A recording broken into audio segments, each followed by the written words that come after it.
You're listening to an Anazao Ministries podcast.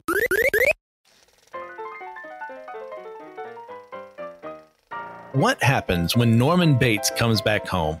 We're going to discover that today on Systematic Geekology. We are the Priest of the Geeks for our final drive-in episode of October, our final spooky movie of the month, and I could think of no one better to join me with this, to my fellow horror head, Joe Day. How's it going, Joe?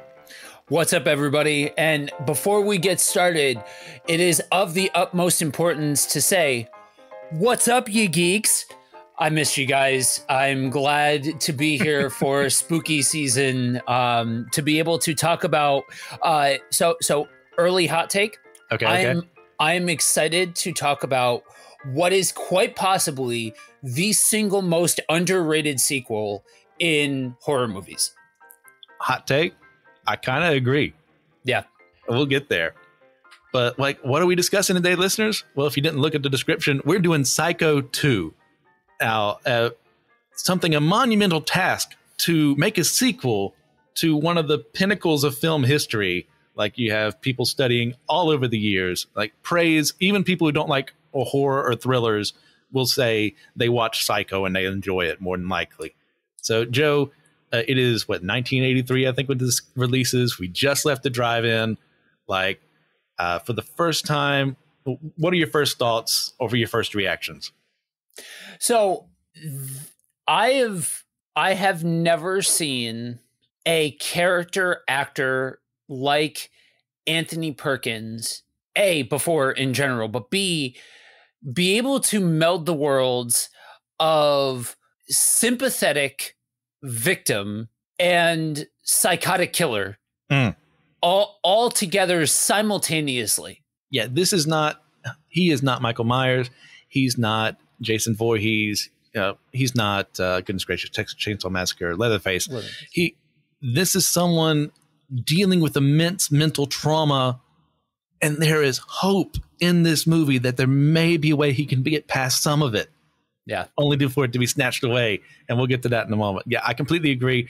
My initial reaction, this is one of those films when I first saw it, I was like, oh, it's going to be a sequel. So it's either going to be really good or really bad or just kind of made for the money.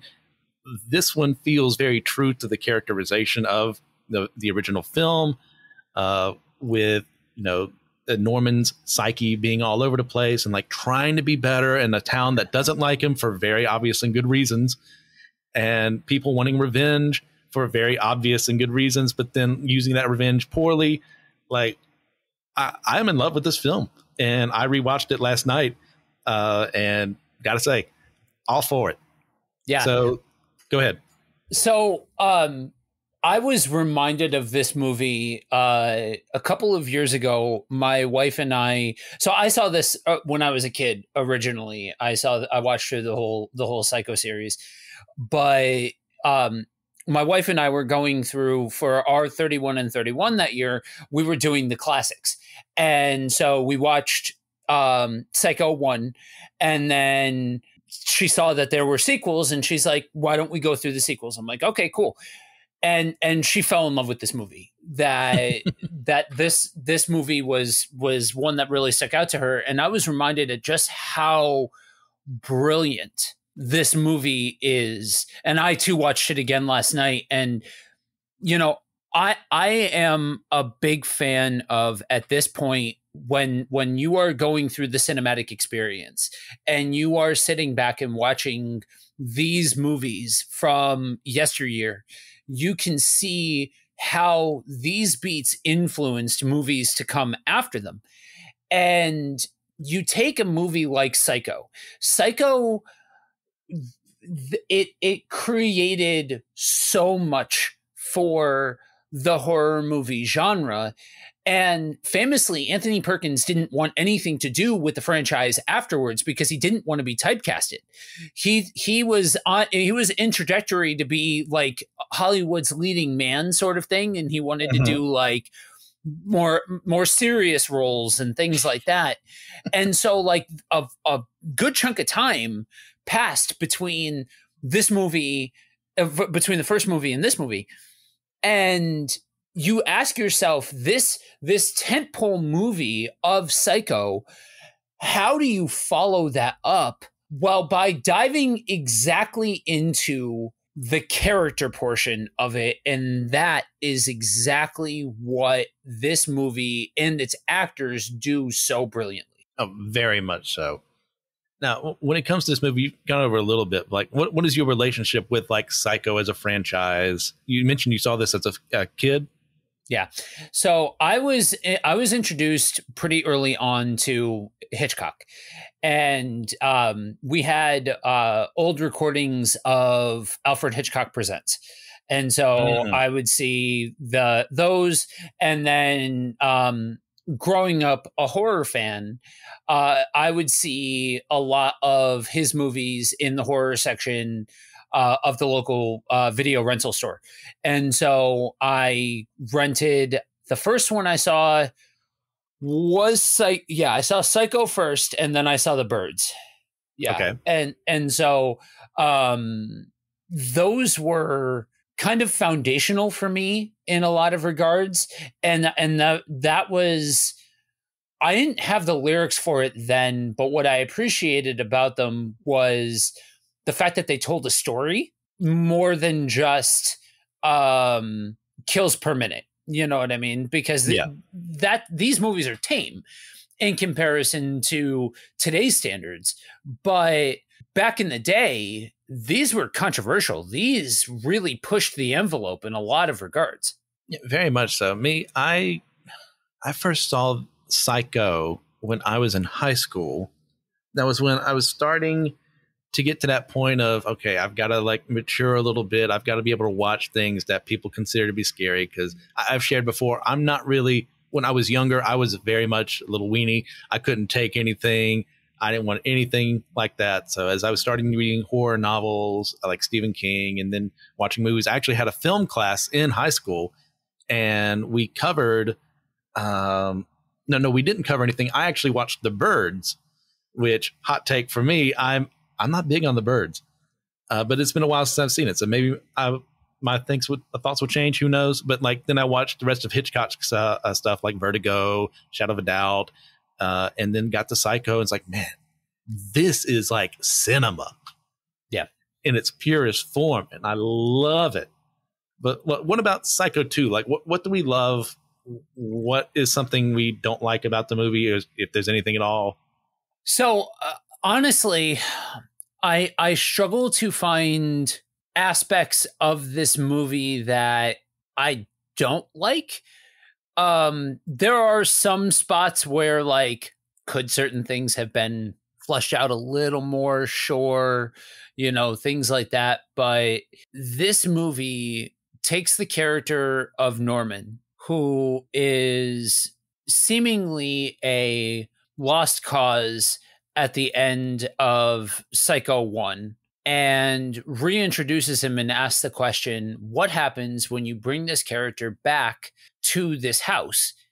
And he has these support systems, and then, is introduced to this seemingly innocent waitress and all of that. And now is kind of, you start to see this systematic breakdown of his psyche. And so this movie is able to have you asking questions that later movies like Scream and stuff like that would capitalize on, and asking questions. Is he actually nuts? Is it just Marion Chambers hanging up? Is it just, you know what I mean? Is it, what's happening with these phone calls? All of that kind of stuff. And you have this twist at the end that kind of puts, but that's almost like a nesting doll inside of a different storyline that threads all of these layers together that all live and die on the character work of Anthony Perkins, the character work of Meg Tilly, even Toomey. I can't think of his name right off the top of my head, but the guy from NYPD Blue. Dennis Franz. Dennis Franz. You know, there's so much that matter that sits on the shoulders of good character work that really, I think, because they were able to get that, any of the plot contrivances that exist, like, yeah, you could sit here and pull it apart and say, you know, so Meg Tilly's character just so happened to be working at the same, and like, you know, oh, what did they hear that they were going to hire Norman, so she got a job there? And like, you could pull it apart in some layers like that. But the question that you have to ask yourself is, does the story and does the character work allow for you to suspend your disbelief and immerse yourself enough that you're not left asking those questions? And for me, the answer is without a doubt, yes. I highly agree. This is a tremendous, if you want to know how to do a character study of someone, who after your one film, you say that person is unredeemable. There is no way you can convince me that over time, there is something about their character I would like hope for the best for them. You got to watch this movie. Because when the opening scene of Norman being released after serving his 22 years in prison for being insane, and the court's rendering him like competent now, you got to go, wait, no, there's that sense of he should be in prison. He should stay there. Like all those people he murdered, all these terrible things. And yet over time, that's where you start. But you see him interact with Mary in like a very almost fatherly kind of way. And there's no, there is some sexual tension there in the film, deliberately done, but it's that's grown over time. You see him actually care for her as a person first, and allowing a stranger into his home after what he suffered through, and then you get through Lila Loomis? Lila Loomis, and her, like, you feel with her like, no, I have been wrong. My sister was murdered by this man. He should never be let out of prison or a mental hospital or whatever. And so you understand, oh, well, no wonder she's so consumed by revenge. That doesn't make it right, but you get why she's doing this, to the point where she would groom Mary to do her bidding. Yeah. Tremendous character study. Love this part of the film. I guess if there's one slight I have against it, there's a ton of foreshadowing that there is someone else besides the two of them in the house, which we do get the reveal that it is Mrs. Spool, or Miss Spool, as she will say later on. But my gripe would be, there's not really a lot of foreshadowing that it should be her, outside of like that sense. I think there's a diner scene where they were talking about her. She starts very nice to him, but she has that moment where off screen she's talked behind his back about what he's done. So there's that, but it's fine. I can look past that. Right. Yeah. Yeah. And I will say, as far as the layers of storytelling that are happening here, and the twist and all of that kind of stuff, the people that created this movie took the ball from Hitchcock and continued in the spirit of a Hitchcockian story. I'll go back to, we both mentioned The Birds. Mm-hmm. So The Birds turned 60 this year. Oh, wow. And they just had a showing in theaters that my wife and I went to go see. For those of you that have never watched The Birds, it is the prototypical zombie movie. Just instead of zombies, it's birds. Pretty much. Yeah. I know that zombie movies, that conversation tends to start with Romero, and I would argue that Romero is one of the preeminent voices in there, but Hitchcock walked so that way guys like Romero could run, which is the case for a lot of cinematic aspects of the horror genre. But in the end of The Birds, you aren't left with this happy, resolved, everything's okay feeling. With Psycho, you are not left with this happy, resolved, everything is okay feeling. You are left on a macabre note. Mm-hmm.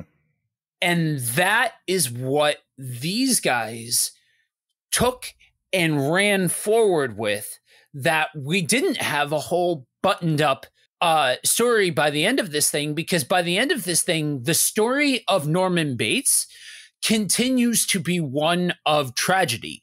This guy, and seriously, chef's kiss, whenever there's a long stretch of time between movies and a movie works it into the plot, like chef's kiss, because honestly, when you look at Psycho and the fact that Anthony Perkins is considerably younger and the whole movie is in black and white, and then this movie, this is in color, which beautiful introduction of color. The way that they cut to the sunrise and it's this gradual progression into a colored scene after you had the extended repeat of the shower scene from Psycho 1, reminding people like, hey, this is the scene. And then we gradually fade into color with the sunrise and the shot of the house. And then you see Anthony Perkins as a little more aged, weathered, all of that kind of stuff, because that stretch of time happened in the real world. And so they're explaining that he's been locked up for 22 years, and you automatically address that elephant. Like, this is why he's older. This is why, and it adds an air of legitimacy to the movie, because this guy did kill people and was locked up in an insane asylum.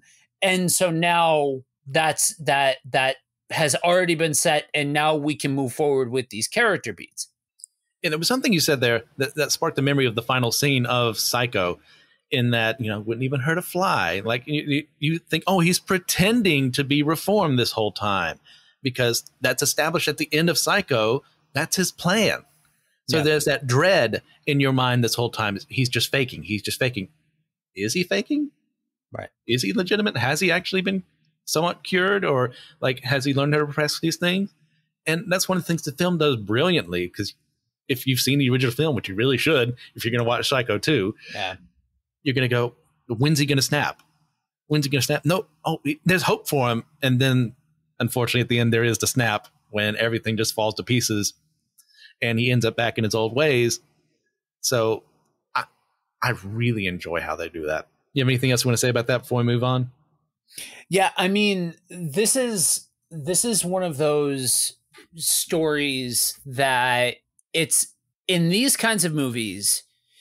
If you are a horror head that is more exposed to characters like Michael Myers, Jason Voorhees, Ghostface, guys like that, where it is about the damage that they do, it's about the kills that they rack up and all of that kind of stuff. You can't go that route with somebody like Norman. And so Norman Bates has to be a character in and of himself, because there is no mask. There is no mystique. There is no, you can't really follow up Psycho 1 with allowing for mystique, because that aspect of Mother is not real. Mother is in his head. You've already rung that bell. And so how do you follow up with that? And so I would suggest, while we're sitting here espousing the virtues of Psycho 2, go through and watch 1, 2, and 3. You can feel free to leave out the shot-for-shot remake that happened in the 90s with Vince Vaughn. When I say shot-for-shot remake, I literally mean shot-for-shot remake. It's terrible. Anyway. Yeah. That aside, one of the things that I found fascinating, like early on in the film, Emma Spool brings up, like, oh, I just thought it was the Christian thing to just forgive and forget. And obviously with reveals we get about her later on, that's not exactly true. But that's a very huge concept I've heard like thrown around in the church before. Is this a Christian principle to forgive and forget? Has that ever been said in scripture? No. So Amen. in that regard, no. Forgiveness, yes. Mhm.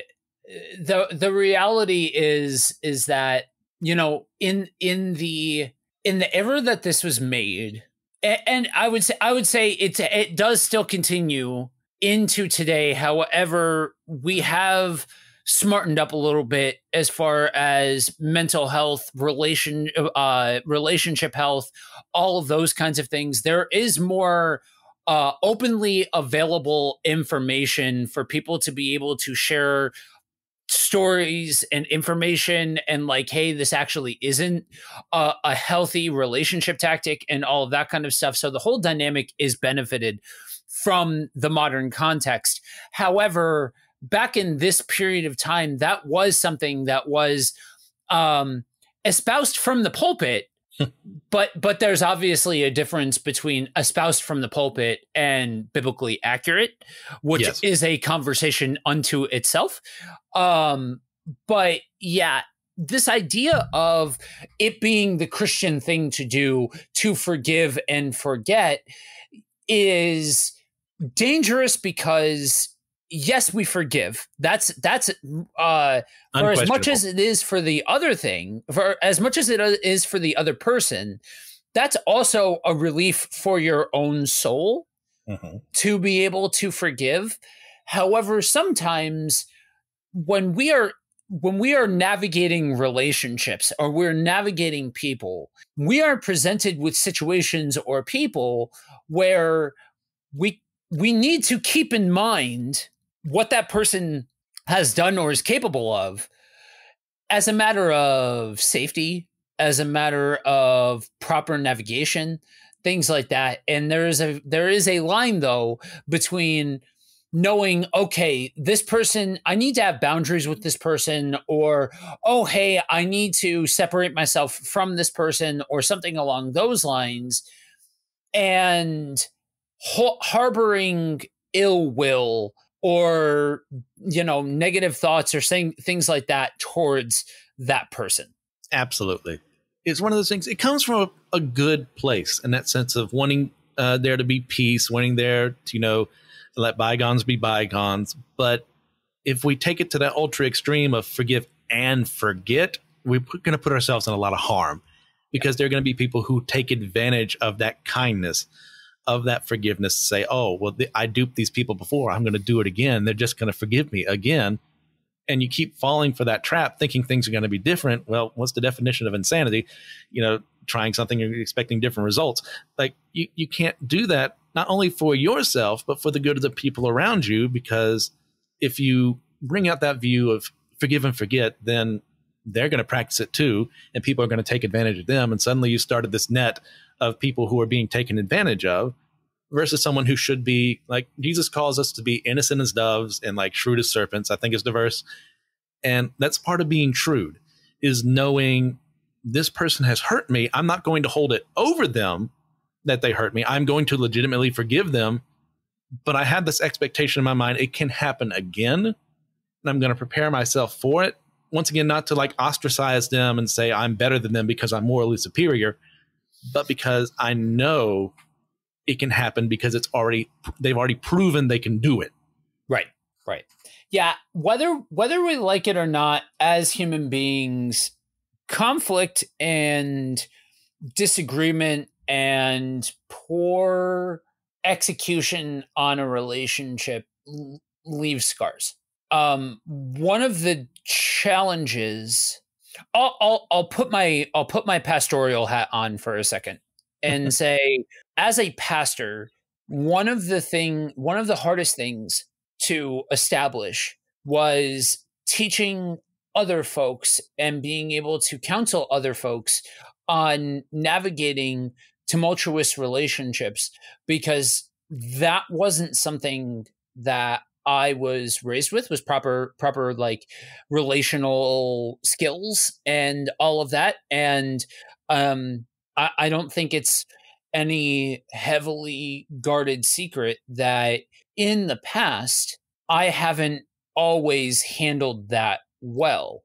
And so turning around and teaching somebody else how to handle that well has been a challenging prospect when it comes to pastoral ministry.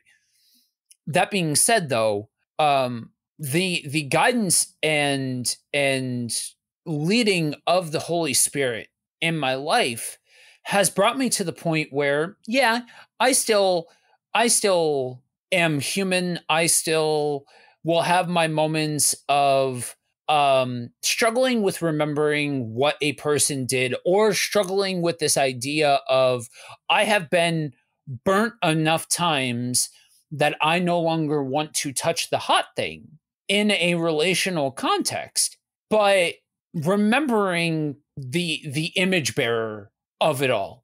So when you are engaging with another person, part of what is so important to remember when you're engaging with another person, and this conversation could be taken into matters of opinion, matters of politics, matters of relationship, it's so many different aspects and areas of life, especially for us in the West, that the person that you are talking to, the person that you are engaging with, the person that you are standing across from, they too are an image bearer of God. That's what that word imago Dei means. Mm-hmm. And when you are engaging with that person, you show them a measure of respect and validity because they are an image bearer. Now, unfortunately, that's the very same concept that, when taken in the wrong direction, leads to something like forgive and forget, stay in bad relationships, don't separate yourself from anybody, even if they are toxic, all of that kind of stuff. All of those bad relational things that are taught from the church, because this is man's version of trying to navigate relational context and all of that kind of stuff, and instituting the rules and structure of relationship that are ultimately, they may be based on, it's kind of like based on a true story. They may be based on the Bible, but they're taken from the Bible and put into a man-made context to the point where they're not actually scriptural. They just maybe smell a little bit like scripture. Yeah. And it's so easy to take advantage of stuff like that, to just twist any verse to just say whatever you want it to. That's why we got to be so careful about our sources of telling us what to do, how to do it, and then actually look into it ourselves and ask questions. Yeah. And the one thing too, bring people being image bearers, excellent point too, because if Norman Bates were a real living person, mm-hmm. he too is an image bearer in that sense. So one of the things early on in the film, we get his release from psychiatric care, is him, that sense of, no, he should still be in there. And Lily, what was her name again? I should know this. I said her name earlier. Lila is like, hey, he should still be in there. Justice is not being done. The court only cares about the criminals. How do we feel about how the film handles the criminal justice system and rehabilitation? I think we got time for this one last question. That was probably the most unbelievable aspect of the entire thing, especially in the 80s. You're not wrong. Yeah. So I think this was a very idealized version of how the justice system handles mental illness, especially for its time period. I think if this were the case, and I think at that same note, the picture of small town America that they're painting with this diner, giving people, giving him a second chance of hiring him, and then the sheriff that wants to see him better, who's just looking out for his best interest, and the court official that is just looking out for his own. This is all painting the picture of the inevitable downfall of Norman Bates and setting up this support system. But if we actually saw these things taking place in the real world, and I'm not saying they never do, I'm not trying to be doom and gloom in that way, but having each one of these aspects all together simultaneously, it would be great if we saw this as a normative thing. Unfortunately, it's not. Unfortunately, we still have a lot of the conversation to go as far as mental illness and still treating people like they're people and all of that kind of stuff. But you had brought up that whole aspect of forgive and forget. But even like that, yes, that's baked in there. But the larger context of that is this business, this small town diner that's just trying to give a guy who's trying to return back to polite society a second chance.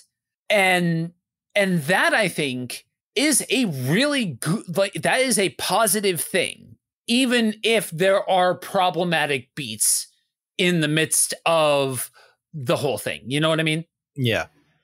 You brought up some really good points there. This is the idealized version of what should happen to someone who's actually been rehabilitated within the system, that like they've actually been looking out for them. They didn't just throw a bunch of medicine at them and, maybe give them a session once a week or something like that. No, this seems like they've actually been doing their job. Norman has actually been getting better, and to the point where when parole comes up, he is given the chance to get out. And in this situation, rightly so. However, that doesn't happen in real life as much as we would like it to. And he's got a bunch of people, that support group we brought, like not everyone, a lot of people are working to make sure he keeps that. Like, he's got a stable job at the very beginning. He's got someone willing to take him in, knowing what he's done. Right. You've got Dr. Raymond, who is basically Dr. Bro for this entire movie, like looking after his one and only patient, it looks like, and making sure that things are going well for him, and ends up dying by scaring poor Mary when he should have just said, "Hey, I'm here." And other than that, that's like his only flaw in the movie. And like, this is idealized, but at a certain point, you should bring up what an ideal of something should be, so you know what to strive towards. Like, when it comes to perfection, like, we're never going to be perfect in this world. Right. But I still fight to be perfect every day, to be more like God, not so I can look better to other men, but so I can be more like him. So that's something we fail every single day. I fail on the hour, it feels like, maybe even more than that if I'm at a really bad day. But it's still something to strive towards. And I'm glad the film brought it up, especially, as you mentioned, in the time it's been filmed in. Yeah. When, especially, I think it was one of the things Reagan administration did was to cut down a lot of funding for mental hospitals and insane asylums and stuff like that. And ignore the politics part of that. Like, that's bad. And you can't just having people not being treated for something that they most of the time can't control. Right. So that's where we're left at there. There was a seemingly throwaway line that was used in the movie for the context of understanding why there wasn't like a social worker that was caring for Norman and like a direct support person. But the doctor says, "I wish there hadn't have been so many cutbacks."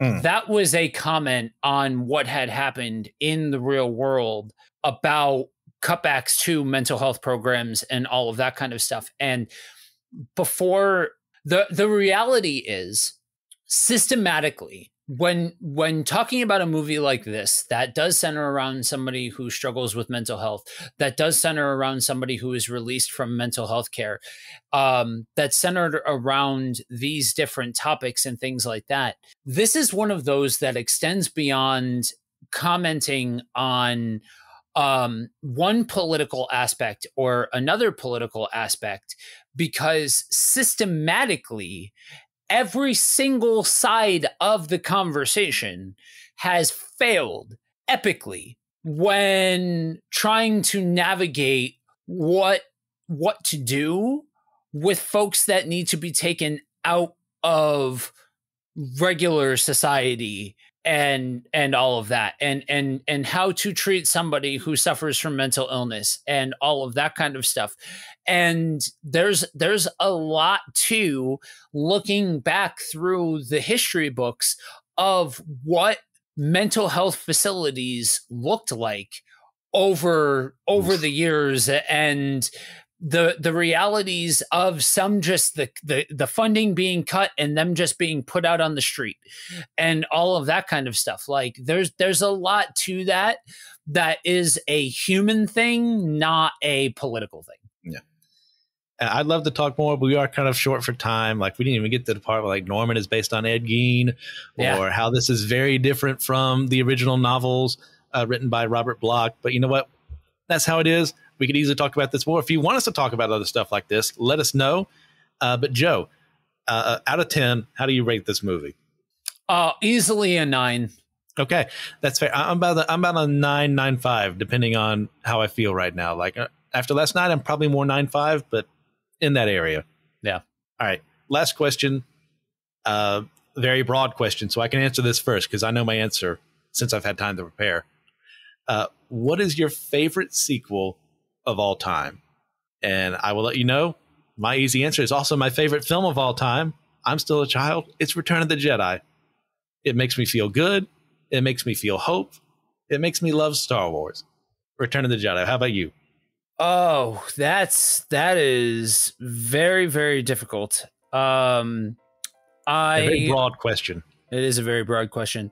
I would have to go with I think I would have to go with possibly this one. Okay. But yeah, I mean, if we're talking outside of just the realms of horror, then I may have to go with Terminator 2, Judgment Day. Fantastic film. Yeah. All right. Listeners, what about your favorite sequel? Let us know in the comments for Discord or wherever you happen to be at. We enjoy having you here, learning about what you guys like and what you guys want to cover next time. This, like I said, is our final drive-in for October. We'll be back in December. We'll be doing animated Christmas movies. Really looking forward to that one. But remember, we are all a chosen people, a geekdom of priests.